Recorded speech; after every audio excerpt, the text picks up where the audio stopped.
Mon père savait que ma femme couchait avec mon oncle et il a totalement pris leur parti. Quand elle est tombée enceinte, ils m'ont demandé d'être le père de leur bébé. Ma femme, Sarah. Mon Dieu, même prononcer son nom a un goût amer maintenant. Elle est devenue super méfiante avec son téléphone. Vous savez comment c'est. D'habitude, elle scrollait sur Instagram, envoyait des SMS à sa sœur, peu importe.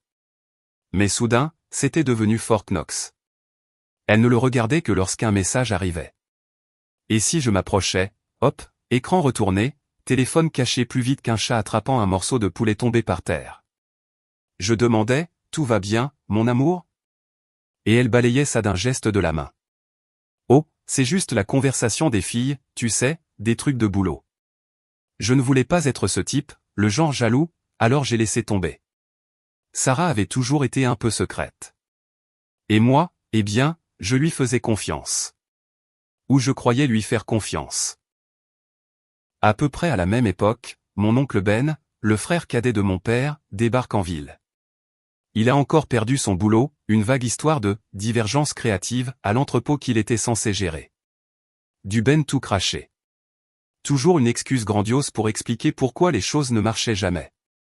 Et comme une horloge, mes parents, que Dieu bénisse leur cœur naïf, l'accueillent, le laissent s'installer dans leur chambre d'amis, celle qui était autrefois ma chambre. Pour eux, l'oncle Ben ne peut rien faire de mal. C'est le charmant vaurien qui n'a pas de chance. Moi, je suis Marc. Juste Marc. Le gars stable. L'informaticien qui répare leurs ordinateurs et gagne décemment sa vie, mais jamais aussi excitant ou plein de potentiel que ce bon vieil oncle Ben. Je ne l'ai jamais détesté. Pas vraiment. Mais la façon dont mes parents s'extasient devant lui alors que j'existe à peine dans leur vision périphérique, ouais, ça m'a toujours un peu piqué. Il a toujours été le favori, celui qui pouvait se sortir de n'importe quelle situation avec de belles paroles et recevoir quand même une tape dans le dos et un prêt. J'étais le gars fiable, celui qu'ils appelaient quand la plomberie était bouchée ou qu'ils avaient besoin qu'on les conduise à l'aéroport. Et soudain, Sarah, ma Sarah, se met en tête d'aider l'oncle Ben à se remettre sur pied. L'emmener pour lui montrer les bons cafés, l'aider à mettre à jour son CV ce qui était une blague, parce que quel CV. Au début, je n'y ai pas prêté attention. Sarah est une personne gentille. Elle l'a toujours été. Et mes parents, des entremetteurs de classe mondiale, essaient toujours d'orchestrer la vie de tout le monde. Mais les sessions CV et les sorties café ont commencé à devenir plus longues, plus fréquentes. Un après-midi, je l'ai appelée du travail, juste pour prendre des nouvelles. « Salut, qu'est-ce que tu fais ?» Elle répond, l'air de rien, « Oh, juste chez tes parents, j'aide ta mère avec le jardinage. » Mais là, aussi clairement que possible, j'entends l'éclat de rire retentissant de Ben en arrière-plan. Ce rire distinctif, un peu sifflant, qu'il a quand il se croit incroyablement spirituel. Mon estomac s'est noué. Ben est là, j'ai demandé. Courte pause. Oh oui. Il est juste passé dire bonjour à maman. Ça sonnait faux, mais je me suis dit, ne sois pas con, Marc.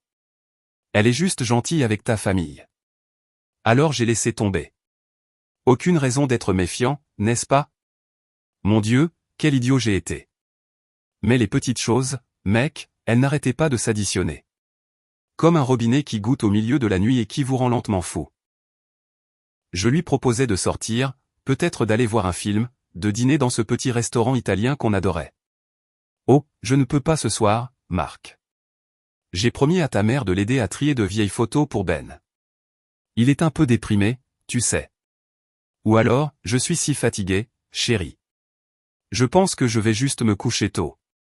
Mais plus tard, je voyais une photo taguée sur le fil Facebook d'un cousin éloigné, un dîner de famille auquel je n'étais pas invité. Et là, il y avait Sarah, riant, assise juste à côté de l'oncle Ben, son bras nonchalamment posé sur le dossier de sa chaise. Et elle portait cette robe bleue, celle dont je disais toujours qu'elle faisait ressortir ses yeux. C'est là que ce sentiment horrible et tordu a vraiment commencé à prendre racine dans mon ventre. Mon cerveau hurlait, non, impossible.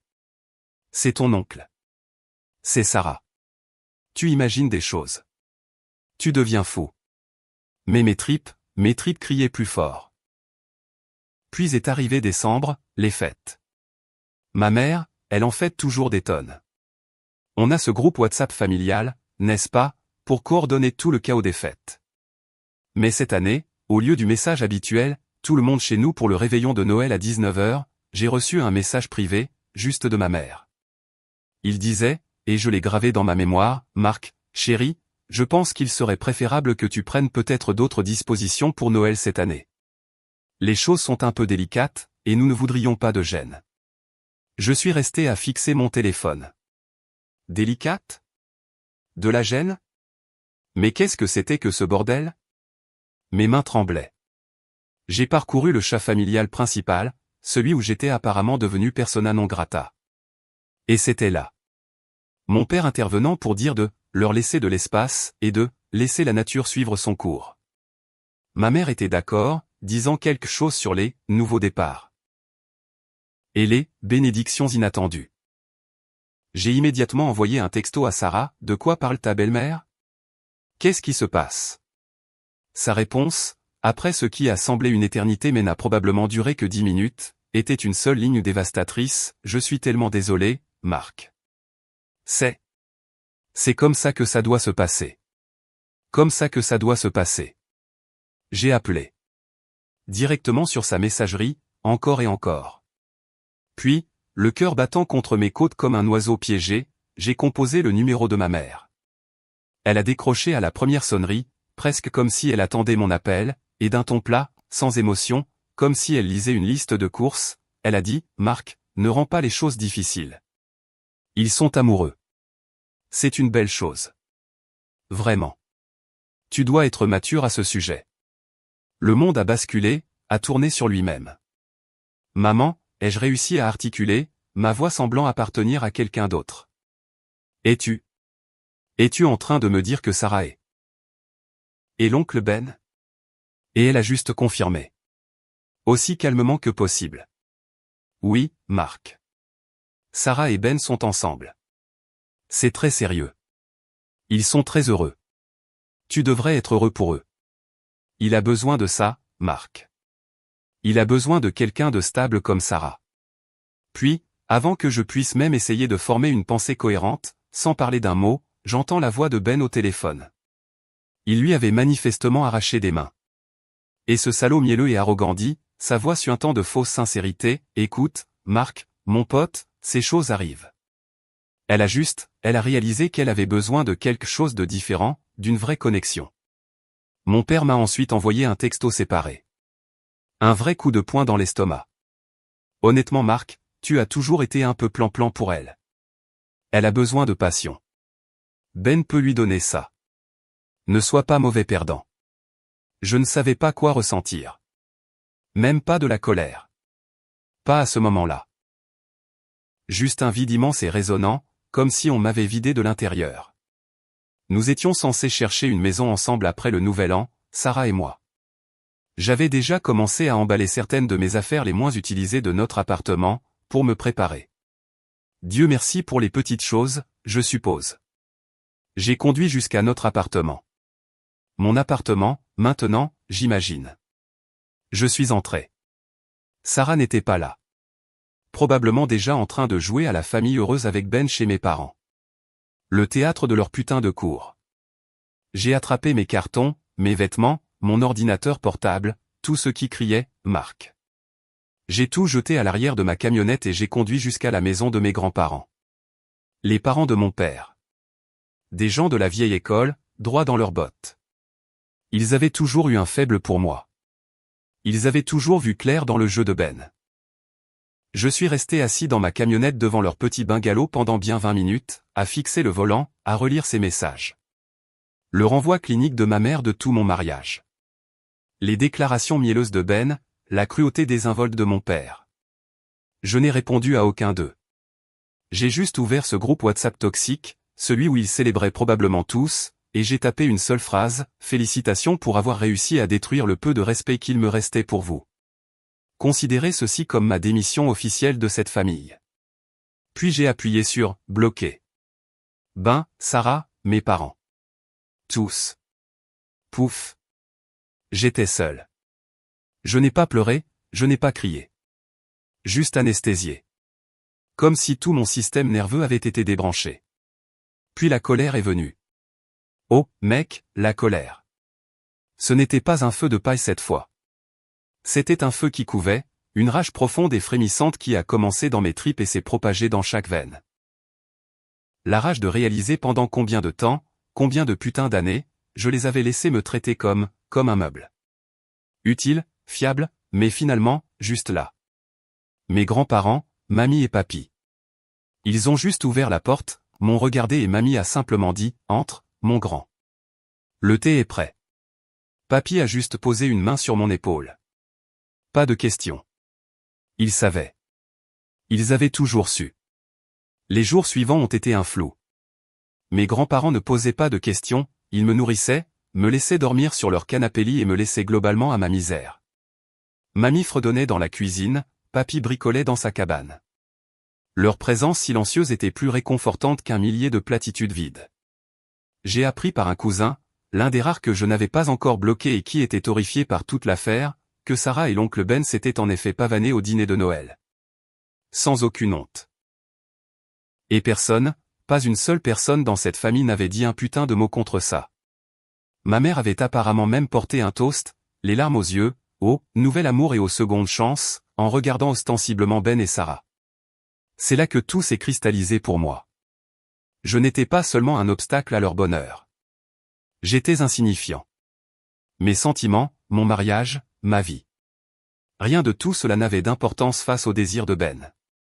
Et au besoin de mes parents de voir leur enfant prodige heureux et installé. Même si c'était avec la femme de son neveu. Et Sarah. Elle voulait juste une vie où elle n'aurait pas à faire d'efforts. Où quelqu'un d'autre, mes parents, probablement aplanirait toutes les difficultés, comme il l'avait toujours fait pour Ben. Il n'y a eu aucune tentative de leur part pour arranger les choses, pour s'excuser, pour ne serait-ce que reconnaître le monumental bordel qu'ils avaient créé. Ils ont juste tourné la page, m'ont effacé comme si j'étais un mauvais rêve dont ils venaient de se réveiller. Et ça, plus que l'infidélité elle-même, c'est ce qui m'a le plus profondément blessé. Mais je ne vais pas me laisser faire et les laisser m'effacer du scénario. Je ne suis pas fait comme ça. J'ai quelques idées. Rien d'illégal. Rien qui ne me mènera en prison. Mais je ne vais pas simplement disparaître dans le décor comme ils s'y attendent. Pas cette fois. Ça ne fait que commencer. Je suis peut-être hors jeu, mais ils sont sur le point de découvrir que perdre leur fils et neveu fiable et discret qui résolvait tous les problèmes à un prix. Et si vous avez déjà été celui qu'on prend pour acquis, celui dont la loyauté est attendue mais jamais rendue, peut-être comprendrez-vous pourquoi je ne suis pas prêt à laisser tomber. Ce ne fut pas un silence bruyant et dramatique de leur part après que je les ai bloqués. Plutôt cette pause lourde et chargée avant un orage. Mes grands-parents, ils étaient mon encre. Mamie me faisait des tasses de thé et des biscuits à n'en plus finir, et papy. Il s'asseyait avec moi sur le porche le soir, ne disant pas grand-chose, juste étant là. Il a dit une chose, cependant, un soir, en regardant l'obscurité. Mon garçon, a-t-il dit de sa voix rauque. Ton père a toujours été un peu faible quand il s'agissait de Ben. Et ta mère, eh bien, elle voit ce qu'elle veut voir. Ça ne rend pas la chose juste. Pas juste du tout. J'ai commencé à me ressaisir. J'ai trouvé un petit appartement en location, j'ai commencé à déballer ma vie, littéralement et métaphoriquement. La colère, elle était toujours là, mais elle n'était plus sauvage. Elle était concentrée. J'ai réalisé que pendant des années, je les avais tous soutenus. Payant pour les choses que Ben cassait chez mes parents, leur faisant des prêts que je savais que je ne reverrais jamais, étant le responsable pour qu'ils puissent tous continuer leur petit psychodrame. Et Sarah. Mon Dieu, Sarah, la trahison là, c'était une douleur différente, plus intime, plus personnelle. Mais même avec elle, j'ai commencé à voir le schéma. Elle avait toujours été un peu à la dérive, cherchant quelque chose, quelqu'un pour la faire se sentir spéciale, importante. Et Ben, avec son charme factice et l'adoration évidente de mes parents, il a dû lui paraître un raccourci vers cela. Puis, environ un mois après la débâcle de Noël, papy m'a appelé dans son bureau. Il avait l'air sombre. Marc, a-t-il dit. Ta mère a appelé mamie, en pleurs. Mon cœur s'est serré. Qu'est-ce qui s'est passé, j'ai demandé, me préparant au pire. C'est Sarah, a-t-il dit. Elle est enceinte. Je l'ai juste regardée, sans rien dire. Enceinte. Bien sûr. Le timing. C'était écœurant de perfection. Et papy a continué, la voix lourde. Ta mère, Béatrice. Elle semble penser que c'est une sorte d'intervention divine. Elle a apparemment convaincu Sarah que ce bébé est la chance de rédemption de Ben, qu'ils devraient l'élever ensemble comme une vraie famille, et que toi, Marc, tu devrais, eh bien, que tu devrais les soutenir. Peut-être même les aider financièrement pour qu'ils puissent démarrer. J'ai littéralement ri. Un son dur et amer qui m'a surpris moi-même. Les aider, papy? Tu es sérieux? Ils veulent que je finance leur petit enfant de l'amour après qu'ils ont fait exploser ma vie?